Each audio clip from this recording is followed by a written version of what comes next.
Hi, and welcome to Deep Leadership. I'm your host, John Rennie.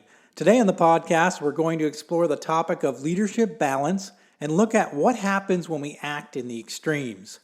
Are you ready to dive in? Let's get started.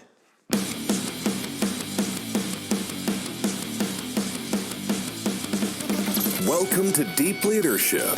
Leadership is a people business. That's the philosophy of your podcast host, John Rennie. As a former Cold War submarine officer who spent 20 plus years leading businesses in corporate America before starting his own manufacturing business, he knows that leadership matters. Are you ready for some real-world actionable advice from John as well as his expert guests? I'm ready. The show starts right now. Welcome to episode 3 of the Deep Leadership Podcast. Today we're going to explore why extremes in leadership can be a problem and why finding balance is so important. But first, I want to say a quick thanks. This podcast is exploding thanks to all the early listeners. We now have people tuning in from 16 states and 6 different countries. So a shout out to all my new friends, especially those in India, by the way. So thank you for listening and keep sharing this with your friends who are leaders and those who are aspiring to lead. Also, thank you for all the topic suggestions. I've received a lot over on Twitter. So if you have a leadership topic you want me to explore on the podcast, reach out to me on Twitter at John S. Rennie. That's John with no H. So let's get started. Most of you know who Jocko Willink is, and if you don't, you might be living under a rock. He seems to be everywhere these days. He's a highly decorated retired Navy SEAL. He commanded SEAL Team 3's Task Unit Bruiser in Iraq. He's also a leadership author, consultant, speaker, and podcaster. He's famous for posting pictures of his watch at 4:30 in the morning as he starts out his mornings in the gym. What you probably don't know is how much Jocko and I actually have in common. We were both naval officers. We've both written leadership books. We both have podcasts, and we both get up ridiculously early in the morning to get our workouts in. Oh, and by the way, I get up at 4 a.m., just a half hour before Jocko. But that's where the similarities end. Jocko is truly a phenomenon. He's a force of nature if you know him. His leadership books, written with his SEAL teammate Leif Babin, dominate the bestseller lists. Extreme Ownership, written in 2017, is the number 3 leading best-selling leadership book, and it's 3 years after it was written, so number 3. In his latest book, Leadership Strategy and Tactics Field Manual, reached number 1 status in just 1 day after it was released. He does an amazing job breaking down these leadership lessons he learned in the military and how they can apply to every organization and every leader. It was really his 2018 leadership book, The Dichotomy of Leadership, that got me thinking. In this book, Willink and Babin explore the fine line that leaders must walk, balancing 2 seemingly opposite concepts. So they use the example, a leader must lead, but also be ready to follow. A leader must be confident, but never cocky. I started to think about leadership balance after being exposed to this book. Before the book came out, I'd written several articles on micromanagement and all the problems associated with it. But I'd also written about the problem of absent leaders, leaders who just weren't involved. Jocko's book made me realize that both micromanagement and absent management were extremes of the same leadership characteristic, and that's management involvement. In my career, I've worked for both micromanagers and absent managers. One boss I secretly named TQ, which stood for 20 questions.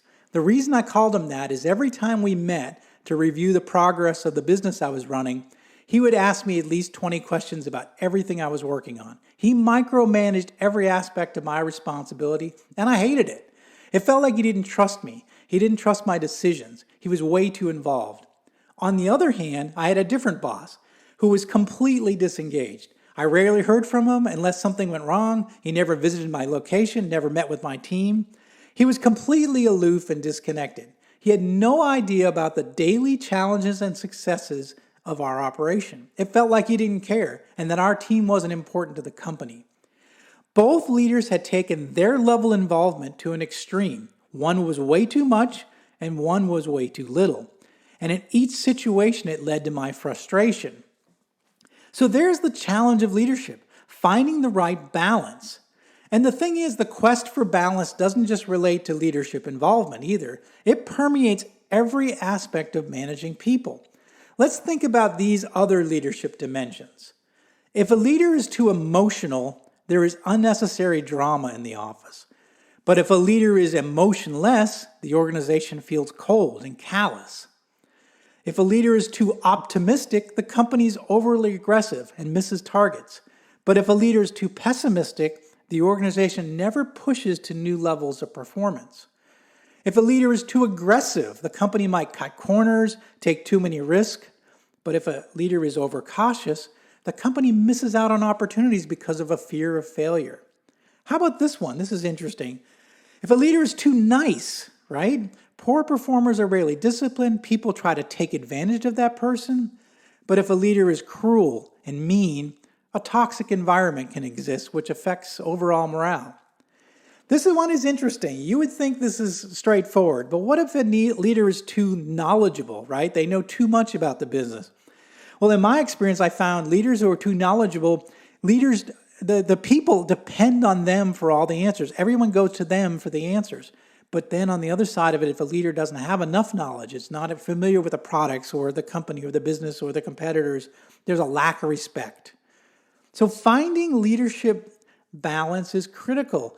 But determining what the right balance is in every situation in leadership is difficult.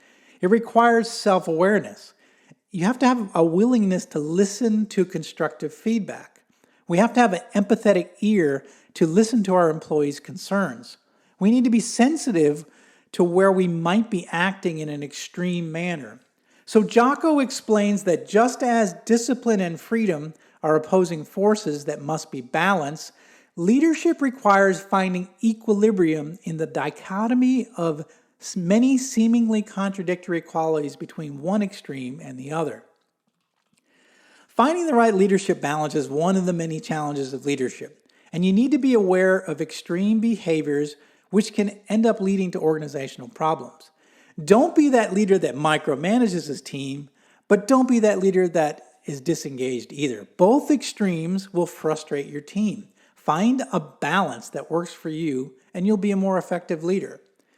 So this week's a good time to think about your own leadership style. Are there areas where you're operating in an extreme manner? How can you find a better balance? So reach out to me on Twitter and let me know what you think about this particular podcast. Are there some areas in leadership where extreme is actually good, like extreme ownership, right, Jocko? And if you haven't done it already, I'd encourage you to pick up my best-selling leadership book, I Have the Watch, Becoming a Leader Worth Following. It's filled with 23 short stories like this one on how you can be a more effective leader. It's super easy to read, and most people finish it in less than 2 hours. So go to ihavethewatch.com for more information. If you like this podcast, please subscribe and share it so we can continue to build a world with better bosses. Until next time, this is John Rennie saying, take care and lead well.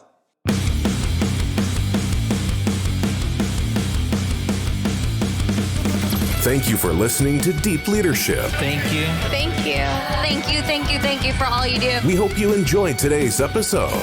For more information and updates, please visit our website at www.deepleadershippodcast.com or johnsrennie.com. Until next time, take care.